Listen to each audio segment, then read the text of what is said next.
And what have South Africans done with the power we've been given over the past 27 years? That's the question Jay Naidoo from the Mo Ibrahim Foundation asks in a recent article in the Daily Maverick, paying tribute to Nelson Mandela.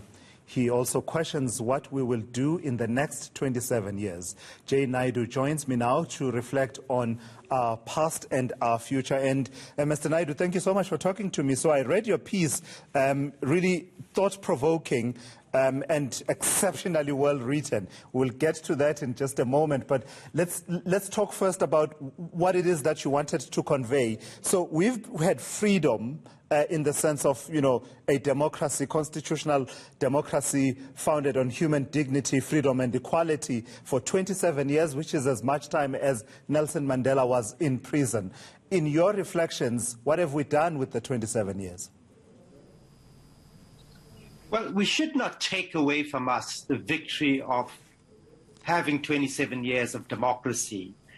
For many people today, they have not understood really, particularly those born after 1994, the impact of apartheid. And we'll never have that again.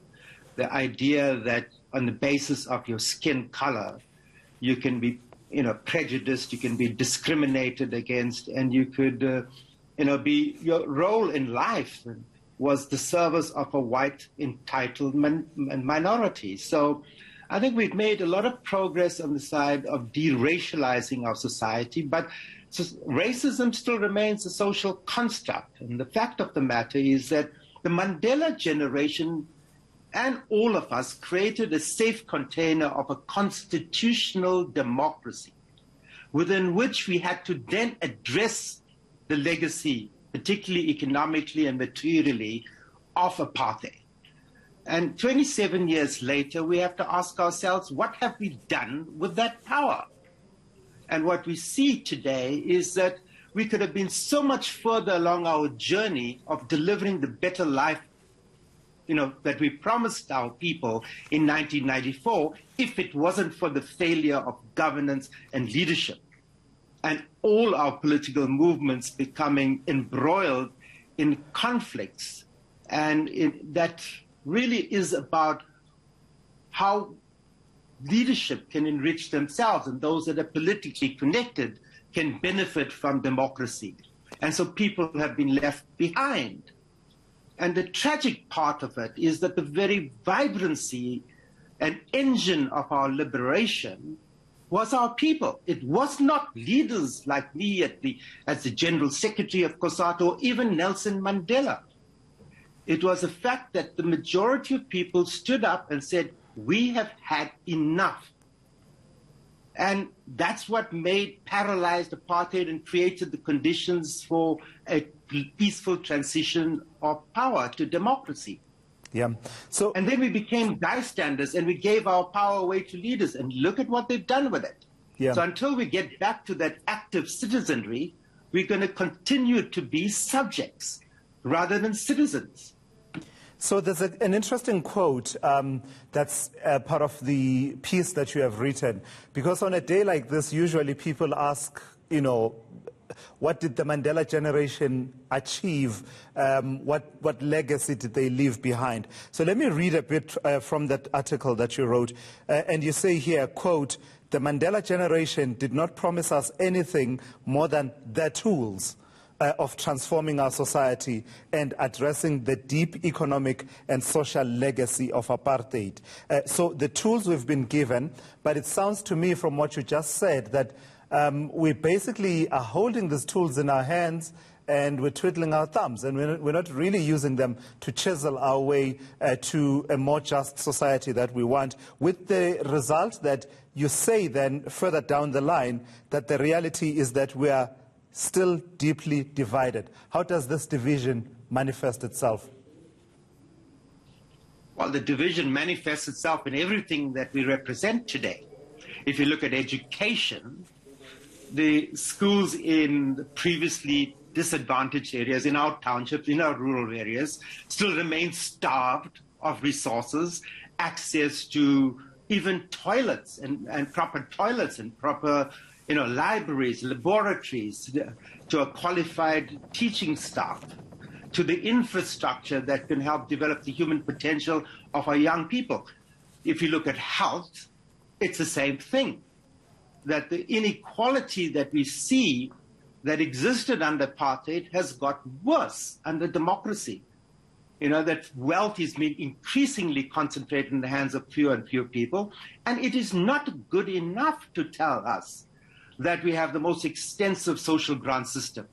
The social grant system was introduced as an emergency social security net, not 27 years later that 1 in 3 people is surviving on a social grant, or 1 in 3 people is going to bed hungry, or 1 in 3 people is unemployed, where 50% of young people under 25 have no job or livelihood and unlikely to have one in their lifetime.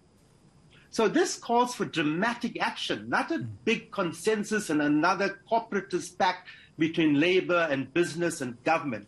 It calls for us as citizens from the bottom up to rally, to organize, and to become part of the demand of what we want to see as a society.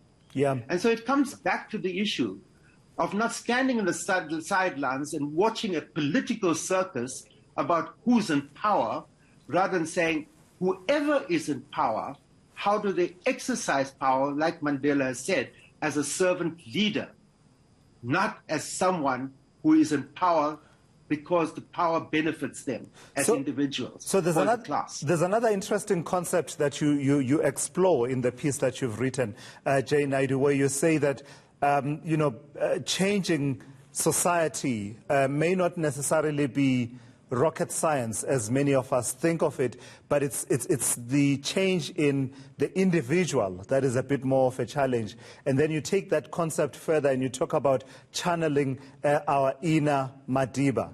What do you mean by that, and how does that feature in terms of us using this inflection point to change, to go beyond just lamenting on key national days like Freedom Day, like Workers' Day, and etc., Women's Day, etc., but channeling our inner Madiba to take advantage of, this inflection point? I believe that we all have the potential to transform ourselves in the first instance, which is what Mandela did. He transcended the narrowness and limitations of his mind, of his intellect, and even of his body. In that 27 years in prison, he made that really most painful and difficult journey, which is from the arrogance of the ego of the mind and its cravings, attachments, and desires to his heart, the soul of, the seat of the soul.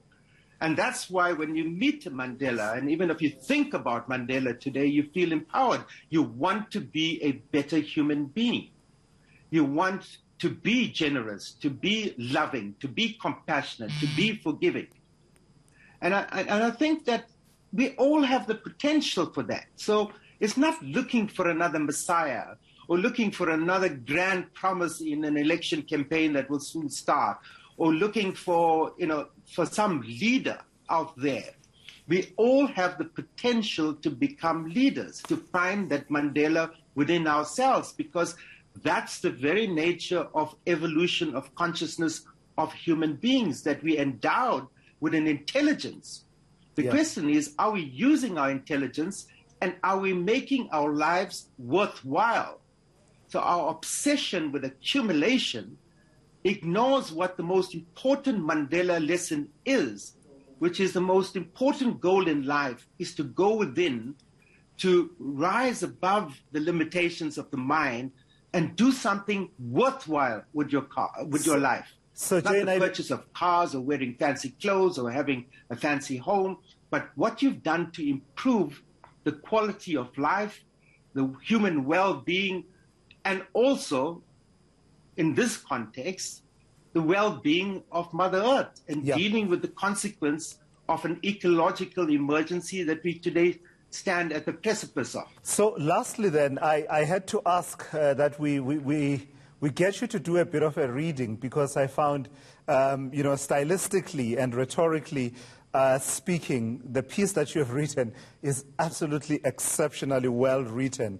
So while you talk about Mandela not being a messianic figure as such, and all of us needing to channel our inner Mandela and just take lessons from this ordinary individual who made an extraordinary contribution in our history, there's a paragraph, though, where you sort of describe what Mandela did with his 27 years. And I'd like to give you the opportunity to just give us a reading of this piece, perhaps just 2 paragraphs, starting from, and as he pierced the veil of pain and suffering. Please take it away from there. I just think it's exceptionally well written.